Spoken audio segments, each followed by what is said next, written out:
Are you seeing the Assembly-Csharp Library DLL runtime error mid-game?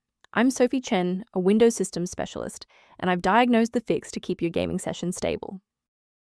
Before we start the detailed troubleshooting for Assembly-Csharp Library, you can try the official utility to assist with system-level review.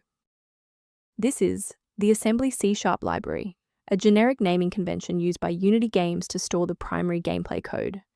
If you see this error in mod loaders, you should verify the integrity of the game files, as this file is the brain of the game's execution loop. Knowing the file's purpose is helpful, but now we need to physically restore it. Errors related to Assembly-Csharp Library DLL often mean the internal Unity engine game, logic, core, configuration inside your host program is broken, so you need to reinstall that specific software from the official developer source to replace the library. Should the reinstallation fall short, the next step in our protocol is to validate the integrity of your system's startup environment. A full system restart clears the temporary memory cache and allows Windows to attempt a fresh initialization of all required libraries, including Assembly-Csharp Library. Before you reboot, make sure to bookmark this video or click the like button so you can easily find your way back to the next step once your PC is back up and running. Next, we'll move beyond the basics. If your screen hasn't changed after the restart, follow me to step 3. If you need to pause the video while your folders load, don't hesitate. If you're still seeing that runtime message post-restart, it's time to reinstall the shared library components. First, go to Control Panel, then select Programs and Features.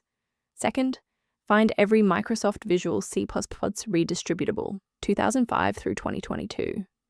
Third, right-click each and select Change, then select Repair. If that fails, download the latest all-in-one VC++ redistributable package from Microsoft's website. Please note that for DLL files with numbers, the number tells you which version to repair. For example, 120 equals 2013. Before you finalize your changes, I need to emphasize the importance of using trusted sources. Ensure your PC remains under warranty and functional by avoiding the manual manipulation of high-level library files, like Assembly-Csharp Library DLL. Let's conclude by looking at how a system maintenance utility can help keep your performance optimized and your libraries synchronized. Review options for a smoother Windows environment by consulting the diagnostic kit linked below for Assembly-Csharp library references. I'm Sophie Chen, and I appreciate you watching. If this guide saved Assembly-Csharp library workflow, please subscribe for more professional troubleshooting and tech advice.